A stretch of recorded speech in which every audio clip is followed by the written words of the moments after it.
Dad, Cecil George Osborn, 1898 to 1967, by Michael Osborn, edited by Richard Osborn. I have been asked to write down all I know and remember about your paternal grandfather, my dad. His father, George Lewis Osborn, 1867 to 1950, was a builder's foreman who, in middle age, was crippled, falling through a roof. His mother, Charlotte Tuckwell, 1869 to 1926, came from a builder's family, the Tuckwells. She died of an ear infection aged 57 when Dad was 28. Dad was born on September the 14th, 1898, 7 years younger than his sister Ida, who passed away in 1978, who became a schoolteacher. Dad was born with a hare lip and a cleft palate. Also, he was left-handed.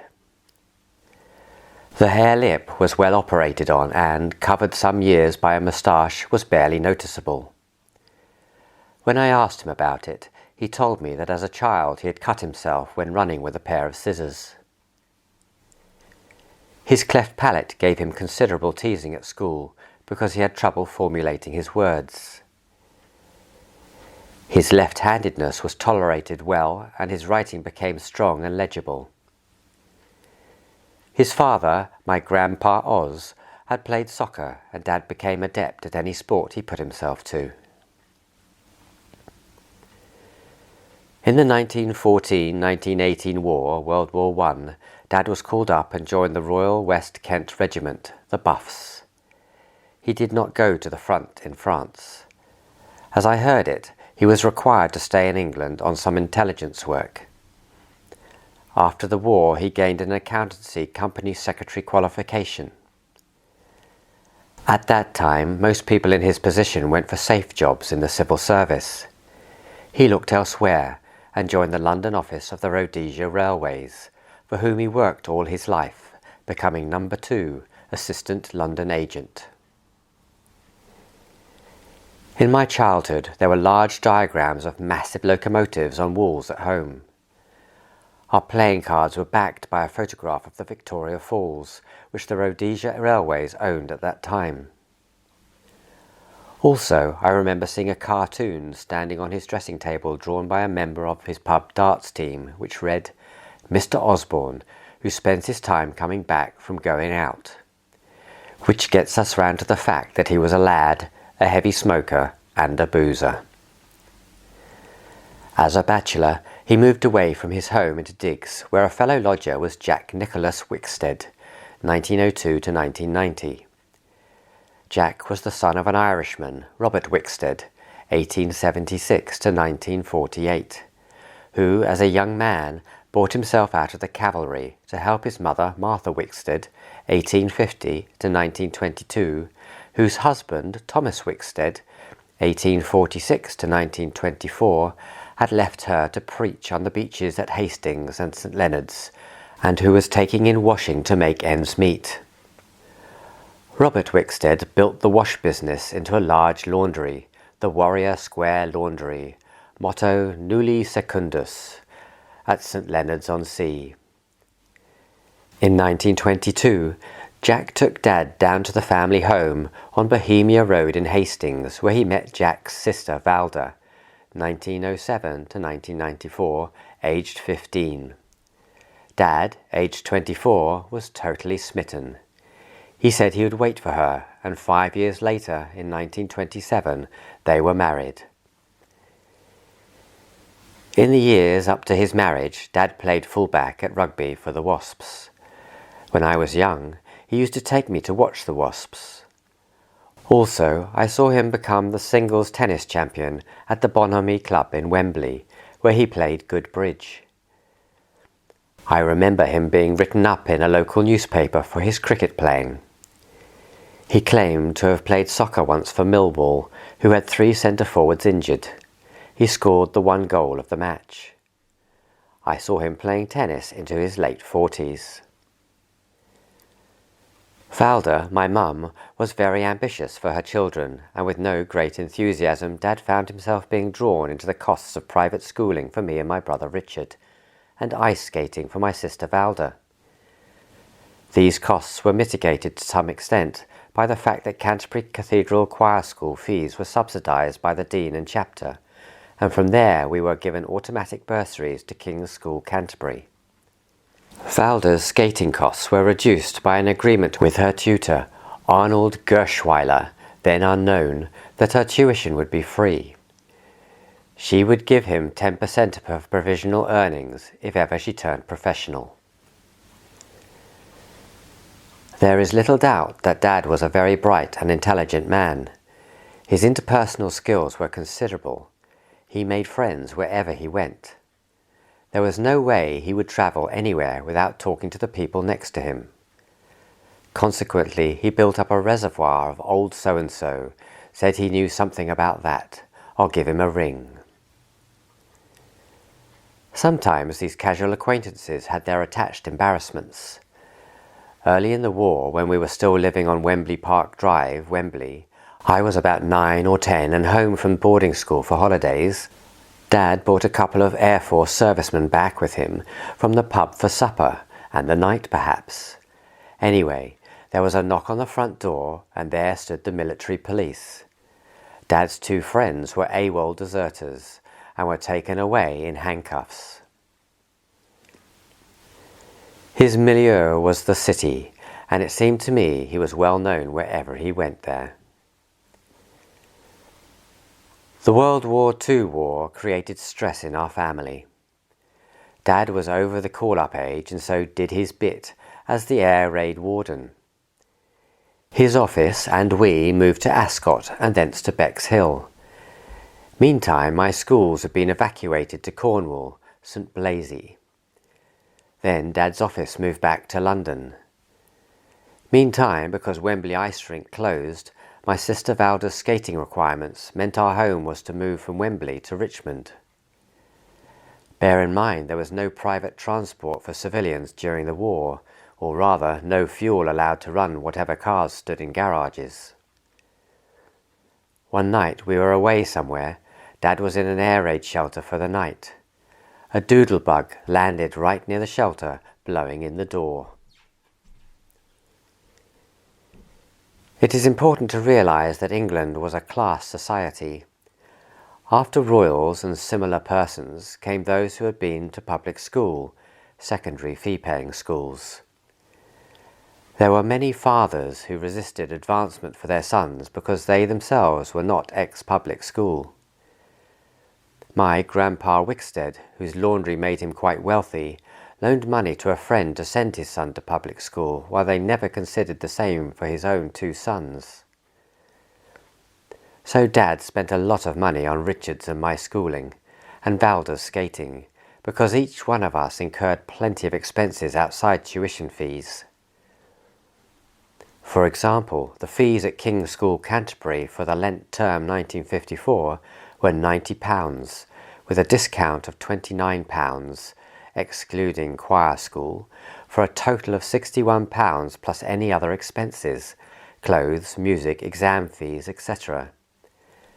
Average total fees per term was £74. Dad earned about £30 a week before taxes. After taxes, maybe about £18. So this schooling took a considerable amount out of his paycheck. I think he loved my mother dearly. I remember he bought her a full-length grey fur coat.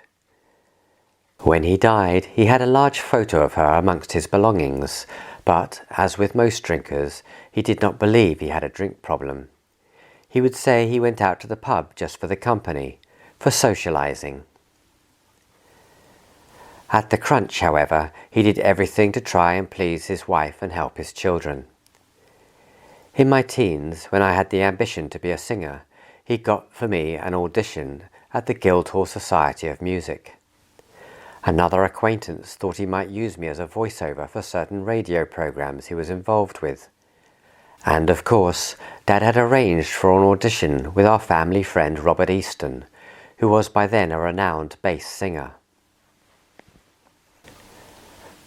At about this time, Dad was responsible for raising £2.5 million in the city for the Rhodesia Railways. The stockbrokers through whom he floated the share issue insisted that he should have his percentage, as was apparently tradition. He refused, but said he would like a plain watch to commemorate the occasion. That watch I wear. Inscribed on the back is 2.5. Naturally, the stockbrokers gave him the most favoured customer investment advice for the rest of his life. In my late teens, Dad was always there in the background trying to help me decide what I wanted to do. He could have got me a career job in the city and watched with dismay as I said I was going farming. 1948 to 1949. I was a farm student, educated farm labourer for a year, during which time Dad bought me a motorbike. I came off it 4 times and handed it back. Then I became a woman's farm foreman at a Dartford farm, living in lodgings. One evening, in out-of-work hours, I wandered into a gymnasium. Well, I had been school captain of boxing at King's School, so in no time I was training to box under an old professional in the Amateur Boxing Association. Dad came and watched my first fight. He was pretty nervous and objected to my trainer that at £165 I was giving away £8.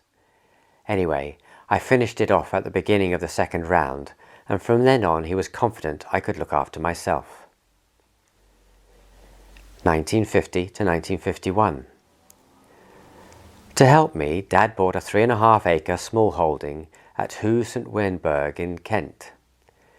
This became our family home, and I worked on a fruit farm nearby.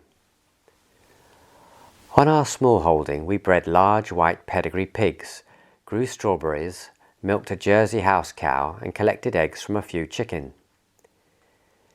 It was quite a long journey to London for Dad, and food being still rationed, he would take our homemade butter to sell at the office. Amongst other things, seeing him going to the office in suits which should have been replaced, I came to the conclusion that my lack of determination in what I did was destroying the family. So I applied to an advertisement in the newspaper offering 4-year contracts to young men prepared to live under canvas on agricultural projects in Kenya. Yes, well, all the ne'er-do-wells go to the colonies, were his last bitter words to me in December 1951, as he saw me off on my train taking me to the Durban Castle bound for Mombasa. 1953. I was in the field against the Mau Mau when I received a letter from Valda saying Mum had left him. Dad held on to the small holding until after June 1956, when my brother Richard was drafted into the British Army. He then sold it at a loss and rented a cottage on the large farm at Hoe, where I had been a fruiterer. In the autumn of 1955, I went to the UK for the second half of my 6 months home leave. I searched Dad out and found him at one of his lunchtime pubs.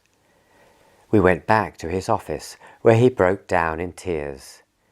He was an utterly miserable man. I was in Kenya, Richard was working at Westminster Bank, but not really enjoying it. Valda was with my mother, neither of whom would communicate with him. To him it must have looked so unfair. He had done much for the Wickstead family. He it was who had searched out Grandma Wickstead and persuaded her to return to Grandpa. It was Dad who spent a lot of time working on Grandpa Wickstead's will, the trusteeship, of which had been left to his 3 sons-in-law. Uncles Bob and Arthur left all the work to Dad. He it was who persuaded Grandpa Wickstead he should leave 2 shares to maiden Aunt Wynne for every 1 share to the other 5 married children. Aunt Wynne had spent much of her life helping with the management of the laundry. Then, out of the blue, he and a cousin in Wales received anonymously copies of a will made out by an obscure relation, Aunt Alice, leaving everything to them. The deceased woman's brother contested the will, and the case went to the High Court with the QCs, etc. Dad and his cousin won, the judge commenting, "You leave this court without a stain on your characters." Having persuaded my mother to sign away any claims to his pension, later, after his death, Rhodesia Railways did restore some pension for my mother, here he was now with a full 39 years pension, 4th of January 1921 to 1960, and some capital to go with it. So he did what most people would. He went out and bought himself a new motor car. During his life, he had become increasingly deaf in his left ear. He bought himself a state-of-the-art hearing aid. Dad became a lad again. He co-sponsored a cross-channel swimmer and went in the accompanying motorboat. Whether or not the swimmer ever got there, I'm not sure. I do feel pretty sure, though, that Dad had a few jars while it was happening, and he would not have been backward in his vocal encouragement. Of course, he was at our wedding in May 1958, suitably kitted out in morning suit and top hat. In 1960, aged 62, as a retirement present, his employees offered him a visit to Africa. His plan was to go by ship through the Suez Canal down to Beira. He was never sea or car sick and couldn't understand why anyone else should be. Then by train into Rhodesia, where he would meet a number of the expatriates on the railways whom he had recruited in the UK. Then he would train back to Beira and catch a ship going north to Mombasa, whence he would train up to Nairobi and holiday some more with us. The staff he had recruited had always sailed out by Castle Line, so he had contacts who ensured he got the state cabin. By the time he reached us, he was quite jaded. The photos he had taken on the boat out to Rhodesia seemed to include the occasional intimate one of a lady. And then another seemed to feature on the short trip back up to Mombasa. In Nairobi, I bundled him into our company VW Beetle and went hell for leather the 120 miles to our home in Old Jura Rock, sliding back and forth on the last 40 miles, which were dust road.